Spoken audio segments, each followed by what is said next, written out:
Quality Assured Films does not condone the misuse of internet reviews. The opinions of Michael and John should be taken lightly prior to the viewing of said movie. We realize no one is perfect and only ask that logic be at least considered. Nothing more. Quality Assured Films. Welcome to Quality Assured Films. I'm John, I'm Mike. and this is 2015 mid-year review. That's right, we're catching up on everything that we haven't recorded that we've seen so far. Yep, we're always playing catch-up, aren't we? It's entirely your fault. 2015 Mid-Year Review. On this episode, we're going to talk about some of the movies that have come out in 2015, maybe a little late 2014. Some I've seen, some you may not have. Yeah, there's a lot on your list I haven't seen, and some of them on my list are not even from 2014. Well, let's start analyzing this. Sounds good. Start the reactor. Quality Assured 2015 analysis commencing. This vulnerable world needs something more powerful than any of us. Everyone creates the thing they dread. Ultron in the flesh. One of the biggest blockbusters this year. The Avengers. The Avengers? The Avengers. I love the Avengers. Age of Ultron. I like them each individually.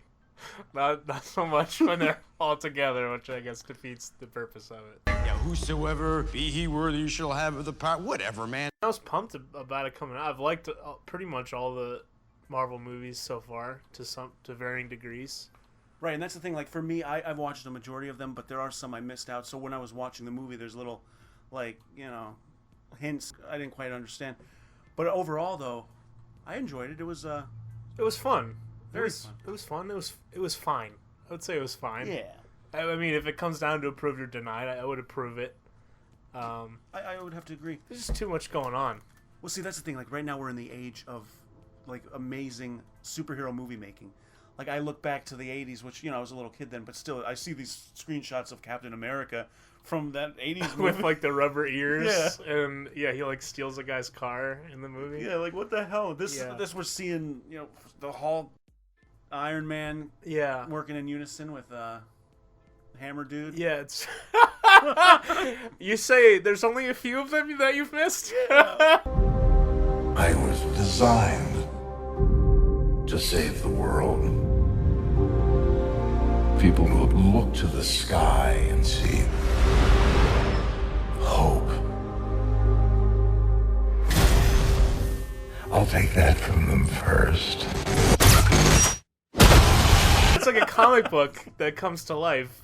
It's like watching a 4-page spread, those hero shots where they spin the camera around 360 and all that stuff's going on.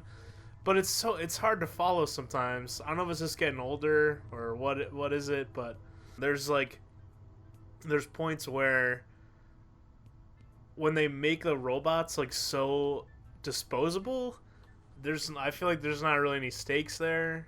Oh yeah. And then there were threatened. Yeah, I didn't feel like it was a big deal for them to they kind of got winded. In the first one, they got the crap kicked out of them. Oh, that's right. The entire city was destroyed. Yeah, those alien things, and they were like really struggling at the end. And this one, they were just kind of out of breath. That kind of bugged me. See, for me, again, it was the time length, and I always tell you, you actually told me you didn't have a problem with how long it was because so much was happening that it seemed to go by really quick. But they had that moment. I'm gonna call it the Teenage Mutant Ninja Turtles live action original movie moment where the turtles are hanging out at that place where Raphael's getting better in the tub. Oh yeah. So the whole movie comes to a stop, and we're all sitting there mourning, and that's of course. That's true. It's right? It's the exact same thing. It's they're out in a house in the middle of a field in the middle of nowhere. Mr. Hawkeye and his wife talking about laying carpet. I'm sick of watching people pay for our mistakes. Here we all are, with nothing but our wit and our will to save the world. So stand and fight. I do like the breakneck speed action, but too much of that through the whole... I mean, I'm going to probably counteract my own statement when we talk about Mad Max, but in this, it's a good contrast to those two movies, I feel like, because this Avengers was like really cluttered, and I didn't feel like it was focused. Mad Max, on the other hand, action packed from beginning to end, but extremely focused and not cluttered and high stakes. So I felt like when I saw those two movies in the theater, I was like, this is like a black and white comparison of like two action movies. So, but overall, still like the Avengers. I had the pleasure of seeing it in IMAX, which I try to stay away from 3D IMAX movies because I don't want to be like, oh, I like this movie more because it's jumping out at me. I want to appreciate the story and the visuals themselves without that added 3D. But one last thing I want to say, that kind of a negative about the movie, the one-liners with freaking Captain America and the whole, hey, no cursing, Tony. And there was, what was that thing you told me? That was a funny character moment in the beginning, and then they were like, did anyone else hear Cap just say that? And he was like, I'm never going to hear the end of that. Then, like, it came up again later, like, okay, 2 times, like, all right. He said he wasn't going to hear the end of it. Then they brought it up again. Makes sense. But, like, 3 times... Yep. The rule of threes. Yeah, the rule of threes. So, like, the rule of threes, I guess, makes sense because that's a comedy thing. But at the same time, every character was quipping so much, I never felt like they're in danger. Yeah, it was all just happy-go-lucky. Like, oh, the building's falling on us. Hey, are you in Black Canary? Wrong character. Are you in fucking, what's her name? Black Widow. Black Widow. Yeah. Playing Hide the Cucumber. What was Oh, yeah, that was really inappropriate, too. With her in the Hulk or whatever. Yeah, wow. When it comes down to, what do we say? Are we going to approve this film? Oh, yeah, of course. Yeah, it's not even a question. Up Which next, is funny because we just shit all over it for like 5 minutes. That's the best you can do! You had to ask.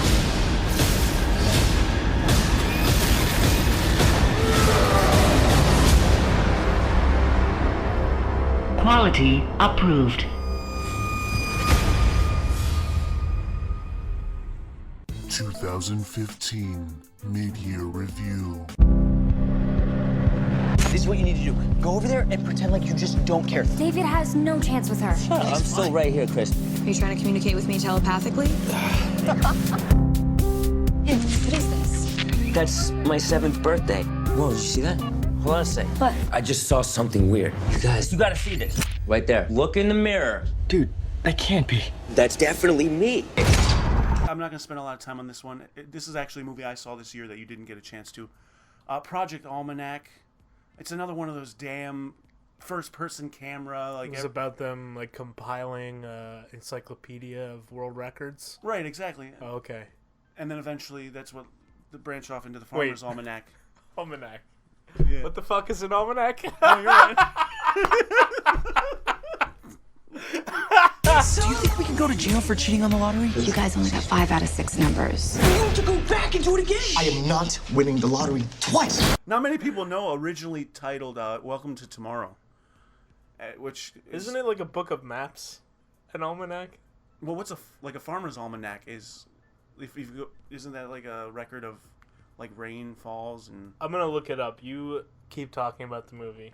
So Project Almanac, originally titled Welcome to Tomorrow, which, either one of them are terrible names. Another first-person movie where like everybody's filming each other. This one had to do with time travel, and for me, I'm always a time travel nerd. I love to just watch time travel movies. If they're crappy, that's fine. Like, there was that one we watched a while ago, Predestination. We're not even going to talk about that one. But this one... I don't even remember it. That's how bad it must have been. This one was... Oh, no. Fuck that movie. Yeah, you remember. Oh, I can't believe I forgot about it. That's...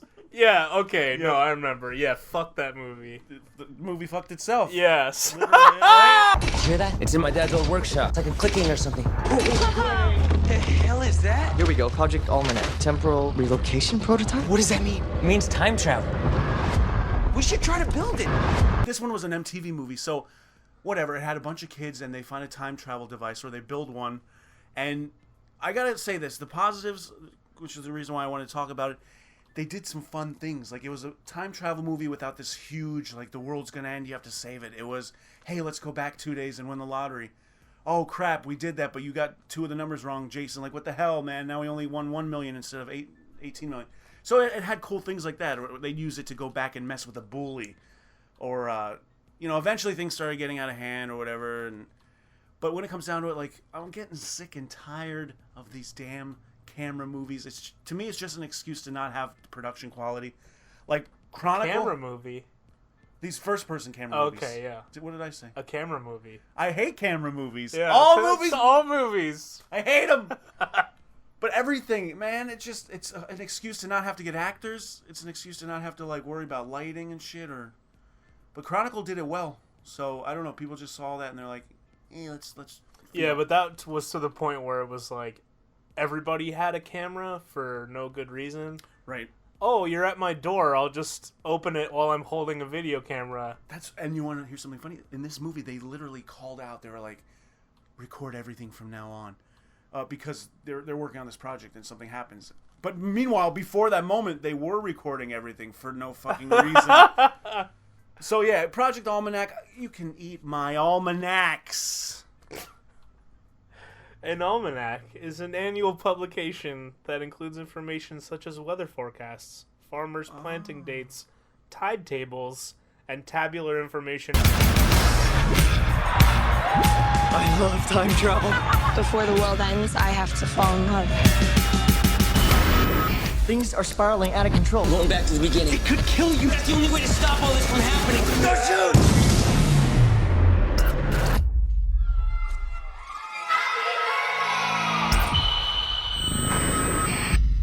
Quality denied.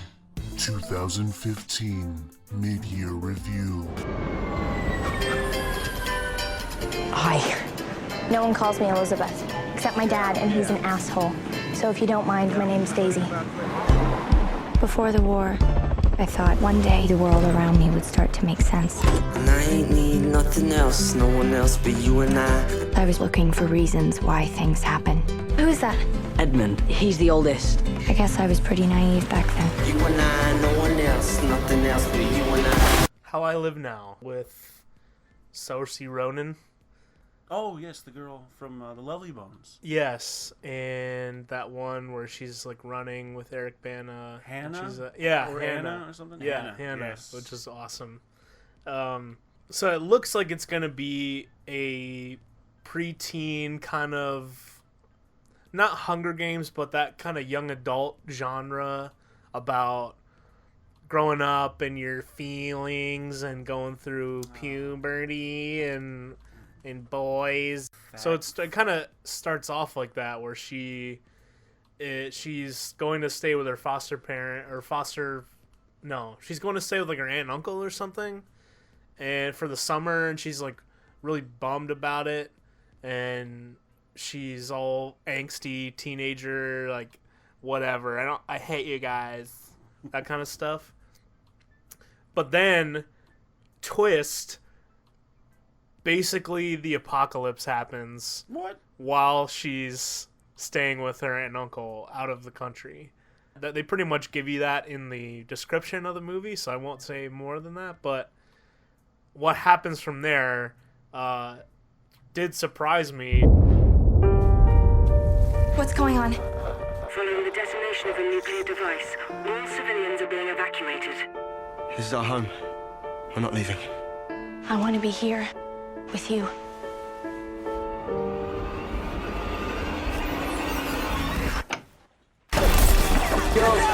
Wherever they take you, find a way to get back here. Promise me. You can't split us up.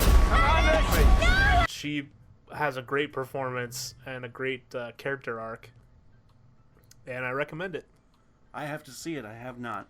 That added a lot, thanks. If the world doesn't end, if we can't get through this, I want to be home with you. And that's how I live now. Quality approved. I think we should jump right into it. One more denied film. And this one out there is for all you ladies. So? What was he like? Mr. Gray will see you now. He was really smart, very intense. To what do you owe your success? I've always been good at people. I have a natural instinct for what makes a person tick. Anastasia? Christian. I don't like having sex. I want you to sign this paper, and this paper lets me beat the living shit out of you and treat you like crap. By the end of it, we are all certified sex lawyers. Sex lawyers. We're talking, of course, about 50 Shades of Grey, which I saw on Valentine's Day with my girlfriend, and that's the reason why I saw it, because it was Valentine's Day, and my girlfriend asked me to. Sure you did. I didn't read the books, so it shouldn't matter. I should be able to go into a movie and watch a movie. Right. With like a story and like characters. Right. You shouldn't have to have any supplemental material to understand what's going on. And my girlfriend, who did read the books, she hated it too. Every girl I've talked to about that movie says they hated it. So I don't understand why. Like, was that not the demographic for that movie? This really feels like this was the first actual movie that they just said, you know what, there's the book that exists, let's make it. Like, they do that a lot, but this one really felt like 100%. We have no plans to make it anything other than what the book is, and it did not translate well. Wow. Like, it just really felt like they shoved crap in your face. Like, this girl, I guess her character in the book bites her lip, so every 2 seconds the character on screen is biting her lip. Like, she does not look natural. The casting was terrible. I don't know why they would go that route. So 50 ways to waste your time in the movie theater. You do realize that he hasn't stopped looking at you. I like to see your face. Gives me some clue what you might be thinking. So you're a control freak? I exercise control in all things. It must be really boring. After 2.5 hours, or however long it was, it ends on a cliffhanger. And it's a cliffhanger that I don't even care about, so I won't see that movie. The next one, which is what, 60 Shades of Grey? Does it just keep going in tens? No, I think 50s. Oh, so 50 Shades. And then 100. And then 150. Shades. Okay. They do the entire grayscale. You're not playing fair. You should steer clear of me. I'm not the man for you. Why won't you let me in? I had a rough start in life. That's all you need to know. My tastes are very singular. You wouldn't understand. Enlighten me then. Quality denied. 2015 Mid-Year Review. Well, there you have it, folks. Part 1 of our mid-year review. Stay tuned for part 2. Yeah, thanks for listening. And as always, I'm John. I'm Mike. And this is Quality Assured Films.